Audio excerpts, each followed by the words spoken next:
신협연구소의 신협 60주년 맞이해서 신협 정체가 발표드릴 신협 이야기는 우리 신협연구소의 연구 60주년 맞이해서 신협 정체성을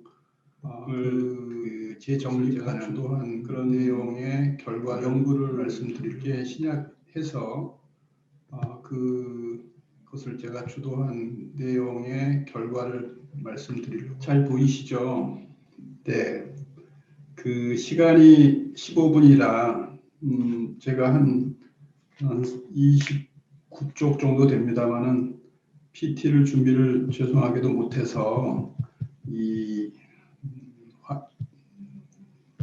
한글 파일을 넘겨가면서 간략하게 말씀을 드리겠습니다. 잘 아시는 것처럼 우리나라 신협이 그 60년 동안 그 조합원 수도 급격히 늘어나고 그래서 한 500~600만 명 정도 되고 자산도 한 100조 달성을 했는데 양적으로 많이 성장을 했고 또 이것은 세계적으로 또 그 성공적인 사례로 평가받고 있고 그렇습니다만은 최근에 그 신협이 과거에 그 우리가 이제 가난의 극복 또는 고리체의 극복 또 그 신용 배제층이 대부분인 시대에 은행 무턱이 높았던 시대에 그 자금의 유무상통을 통해서 신용 접근 문제를 해소하는 그런 목표를 거의 달성한 대부분의 사람들, 일부 신용 배제층, 대부 업체 이용하는 사람 빼고는 상당히 그 해결됐는데 그러다 보니까 뭐 비조합원 대상 사업도 증가하고 공동유대 범위도 확대되고 그 다음에 소위 관계형 금융 그런 것도 좀 줄어들고 담보대출 비중이 매우 높아가고 이러면서 신협이 정체성이 훼손되는 거 아니냐라는 비판이 드러나고 있는 거죠. 그래서 근데 제가 봤을 때는 이러한 현상은 사실은 우리나라만이 아니라 그 미국이나 유럽의 신협이나 협동조합은 은행에서도 많이 발견되는 현상인 거죠. 그래서 이것을 신협 본질의 상실로 볼 것인지 아니면 그 변화하는 환경에 적응하기 위한 어떤 운영 방식이나 원칙의 어떤 변화로 볼 것인지 이런 문제의식을 좀 가지고 한번 들여다봤습니다. 그래서 주로 그 신협의 그 본질적인 정체성의 본질에 해당하는 것하고 또 부차적인 측면에 해당되는 걸 구분해서 분석을 좀 해볼 필요가 있겠다 생각을 해서 기존 그 문헌들을 또 새로운 변화하는 그 신협이나 금융협동조합에 관한 자료를 찾아서 분석을 해봤습니다. 그 경영학의 이 정체성, 조직 정체성에 관한 문헌을 보니까 그렇게 규정을 하더라고요. 조직적 정체성이라는 게 그 조직에서 중심적이고 그 다음에 독특하며 지속적인 특징을 지니는 것이다. 그러니까 센트럴한 것이고 디스팅티브하고 그 다음에 인듀어링한 것이라는 거죠. 그러면 부차적이고 그 다른 조직하고 그 공통적이고 또는 일시적인 그것이 시기를 단기로 할지 장기로 할지 중기로 할지 이 문제가 있겠습니다만은 어떤 한 시대에 한정된 거라면 그거는 정체성이라기보다는 부차적인 거다 이렇게 얘기할 수 있다라고 하는 거죠. 그래서 그런 관점에서 보면 협동조합의 정체성, 신협이 협동조합의 한 일환이기 때문에 한 유형이기 때문에 신협의 정체성과 결을 같이 하는 협동조합 정체성의 핵심 요소는 저는 세 가지로 규정하고자 하는 겁니다. 그냥 협동조합의 우리가 7대 원칙이 정체성이다. 저는 그렇게 보지는 않습니다. 사실은. 왜냐하면 그 정체성이라는 끊임없이 원칙이라는 변화해왔기 때문에.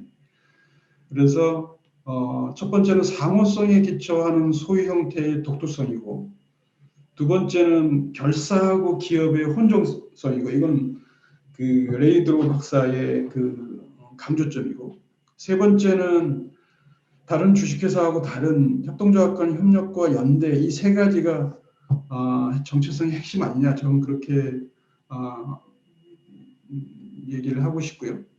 그래서 그걸 그림으로 신협에 대해서 말씀드리면 신협은 사모성이라고 하는 건 결국은 예금자, 대출자, 그 이용자죠. 이용자가 그 신협을 소유한다는 면에서 이게 사모성이죠.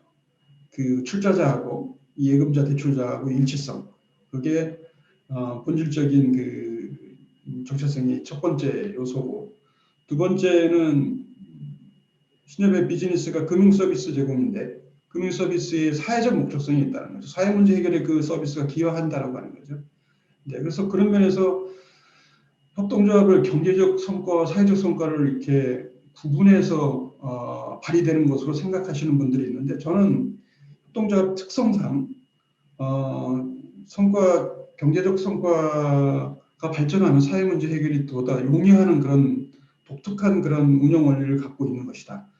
라고 하는 것을 말씀드리고, 세 번째는 이제 협력과 연대에 대해서 말씀을 드렸고, 나머지 파트는 구체적인 것 아닌가 이렇게 말씀드리고, 그래서 초기에 그 신협이 설립 당시에는 그 소위 말해서 그 담보가 없는 사람들의 그 신용 접근 문제를 해결하기 위해서 가장 중요한 게 그 파산을 방지해야 되기 때문에 담보를 대신할 수 있는 신뢰관계의 형성, 그 측면에서 공동 유도가 매우 중요했고, 그리고 담보가 없으니까 당연히 신용대출을 했고, 그 결국은 모니터링 인포스먼트의 장치로서의 관계금융이 지역 밀착형 금융이 그게 중요했던 거 아니냐 이렇게 생각을 합니다.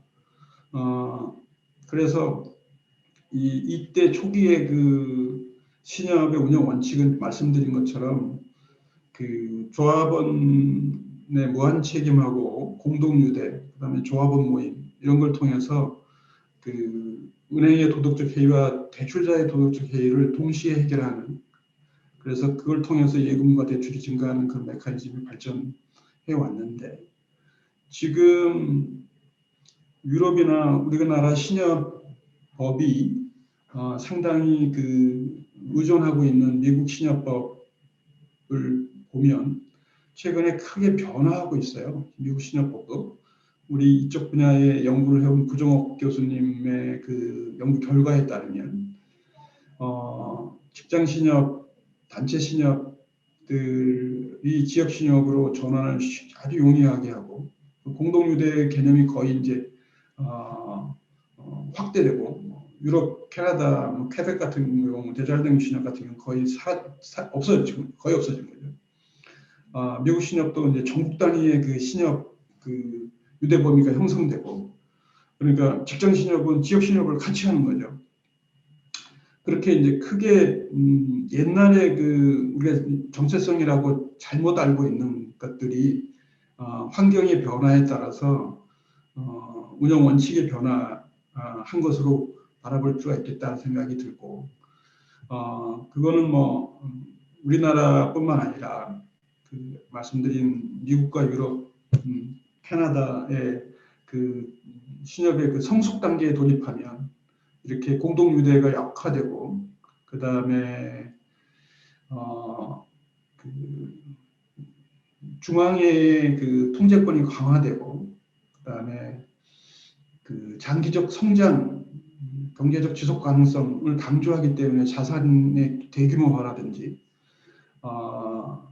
그 다음에 이제 엄격한 재무 관리라든지 이런 게 이제 매우 필요하고, 옛날에는 뭐 예금보험 기금 제도가 없었던 시대에 신협이 만들어졌는데, 그런 게 이제 만들어지면서 신협 자체에 고유한 그런 어떤 도덕적 해이에 또는 모니터링 문제를 해결할 수 있는, 대체할 수 있는 그런 시대가 온 것이다 이렇게 볼 수 있죠. 즉 시대적 과제가 달라진 것이다. 그렇게 크게 변화한 것이다.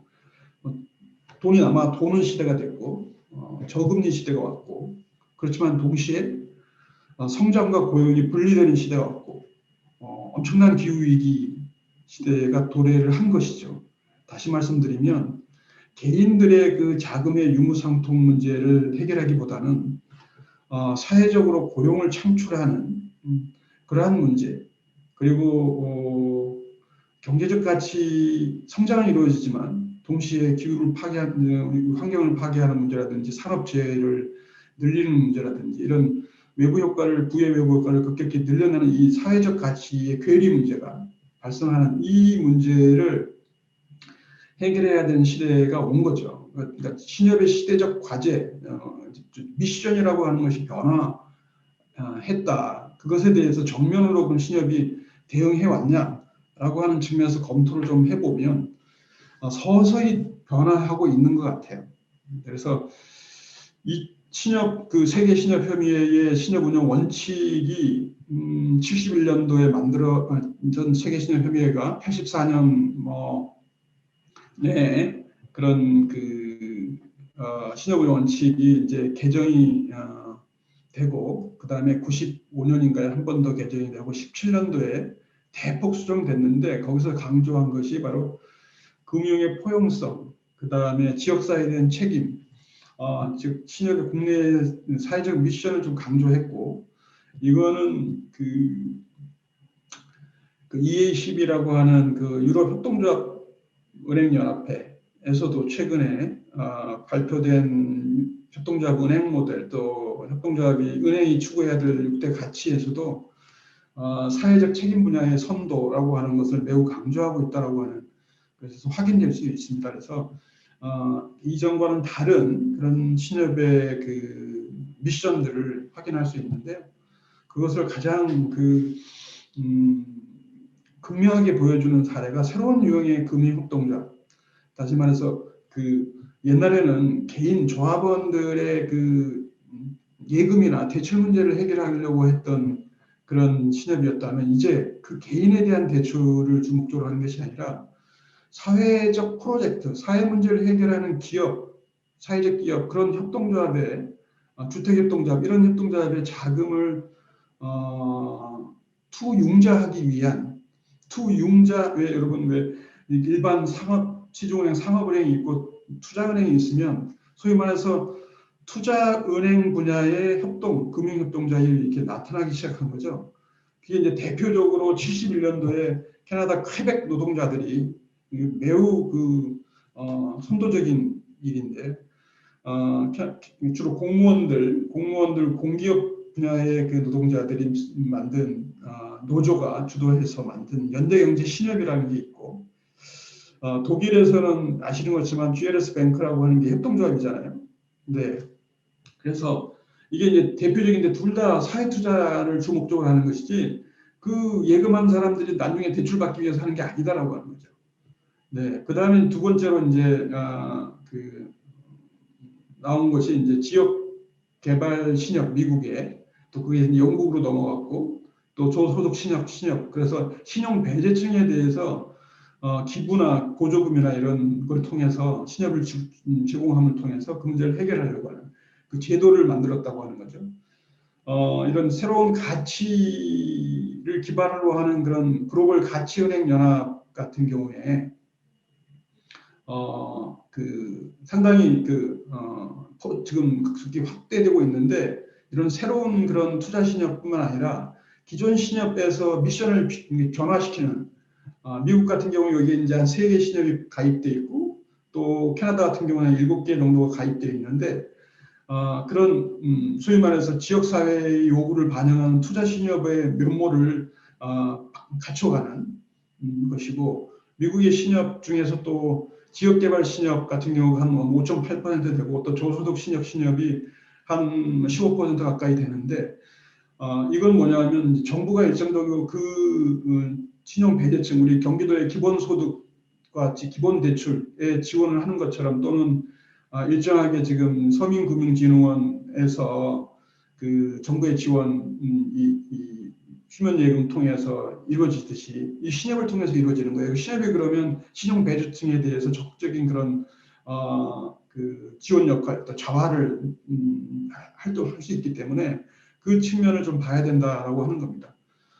시간이 많이 돼서 한국 신협을 보시면 급격히 성장한 건 사실이지만 그 신협 내부에서 사실 과거에 가장 적합한 모델이 직장 신협이었거든요. 단체 신협인데 지금은 그게 49%에서 9%로 확 줄어드는 거죠. 대부분 다 지역 신협으로 줄어들어서 광범위한 지역에 소위 말해서 이게 유대라고 하는 것이 매우 약해질 수밖에 없는데 그 얘기를 지역 신협으로 불구하고 전환됐다라고 하는 것은 과거의 그런 운영 메커니즘이라고 하는 것이 더 이상 유효하지 않다라고 하는 걸 보여준다. 그 측면에 대해서 우리가 좀 깊이 보고 신협이 그런 측면에서 지금 중앙회가 변화를 모색하려고 하는 건 바람직한 일이고 그런 면에서 저는 아까 말씀드린 것처럼 신협의 새로운 미션은 아까 말씀드린 세 가지. 하나는 기존의 그 주식회사 은행 중심의 그 투자 수익 극대화 중심에 운영되고 있는 그 위험성의 증폭 문제를 해결하는 즉 시장의 어떤 경쟁의 촉진자로서의 어떤 지역에서의 역할을 하고 두 번째는 아까 말씀드린 것처럼 지역의 그 어떤 특히 인구 소멸 지역 지금 지방이 소멸되는 그런 상황에서 지역을 그 재생하고 개발하는 그런 이 기능을 하나 하고 그다음에 마지막으로는 아까 말씀드린 신용 배제층 일부 신용 배제층에 대한 서비스의 제공 그런 역할들 세 가지를 좀 해볼 필요 있지 않겠나 말씀을 드린 거죠. 그런 면에서 신협의 앞으로의 정체성은 이렇게 새로운 시대적 과제의 정면으로 조금 대응을 해서 신협 내에 그 기존의 그 주식회사 은행하고 다른 투자 수익 극대화 중심의 그런 것과는 다른 금융 서비스 교육 제공을 통해서 사람과 지역 사회의 발전, 사회 통합, 지속 가능한 지구 환경에 기여한다라고 하는 좀 전면적인 그런 미션들을 좀 정립할 필요가 있지 않겠나 생각이 들었습니다. 그런 걸 하기 위해서 모든 신협이 지금 900개 신협이 다 그렇게 할 수는 없으니까 신협 내에도 자기가 지역의 환경과 여건에 따라서 다양하게 그 미션들을 수행할 필요가 있겠다. 그런 면에서 봤을 때 회원 신협은 다양해질 수밖에 없다. 동일한 미션을 갖고 있지 않다. 옛날처럼 가난 극복이라고 하는 그런 동일한 미션이 아니다. 동일한 또 운영 원칙이 되는 게 아니다. 저 그렇게 보고 그런 면에서 봤을 때 혁신성이 또 요구되는 거 아닌가. 그래서 신협의 예를 들어서 아까 말씀드린 것처럼 지역사회 내의 그 금융시장의 경쟁 촉도 기능을 강조하는 그런 신협이 있고 두 번째는 아까 말씀드린 사회적 금융신협 초점을 맡은 데가 있고 세 번째는 인구 가소 지역이나 저소득 지역에 그런 포용적 금융을 수행하는 신협, 지역개발 신협 이렇게 좀 다양하게 신협이 네트워크가 될 필요가 있겠다 이런 말씀드리고 마지막에 이제 결론인데 결론상 이게 되려면 신협 자체의 힘만으로는 안 돼. 왜? 지금 제도적 세팅이 법이라고 하는 것이 과거에 지금 60년대, 70년대의 법이거든요. 그래서 지금 적체성 얘기했습니다만은 지금 신협 협동조합의 정체성을 두르다가 아직 우리 학계나 이런 연구계에서 충분히 논의가 이루어지지 않다고 보는데 저는 협동조합 기본적인 정체성은 상호성이라고 봤고 이게 비영리 기업하고는 다른 그런 정체성이 분명히 있다라고 하는 것을 이 법에 분명히 반영돼야 되고 그런 면에서 각장 지금 세제 혜택 지어주는 것을 구분해야 된다. 세제 주는 것을 협동조합의 어떤 상호성, 사회적 목적성을 추구하는 것에 대한 세대적인 지원이 필요하고 또 비분할 적립금이나 연대기금 만드는 부분에 대해서는 또 세제 혜택이 또 주어져야 되고 라고 하는 협동조합이기 때문에 지어지는 것이지 이금융권 상호금융이기 때문에 너희 거기 그러한 너희들끼리 그 마이너리그 조그맣게 해면 우리가 예탁금 그 이자에 대한 비과세 해주겠다라고 하는 방식에서는 벗어나야 된다고 하는 것이죠. 마지막으로는 지금 지난 박람회 때 그 사회연대 경제 신협이 창립총회가 이루어진 것처럼 그것을 뒷받침하는 한 개인 기업, 개별 기업, 한 개별 단체 신협 단위의 그 신협만 허용하는 것이 아니라 연합회 단위의 전국적 범위의 그런 동일한 미션을 지는 그런 조직들의 회원을 가지고 있는 그런 신협도 허용될 필요가 있다라고 하는 면에서 신협법이 좀 전면적으로 좀 개편될 필요가 있다는 말씀을 드리면서 제 말씀 마치겠습니다. 감사합니다.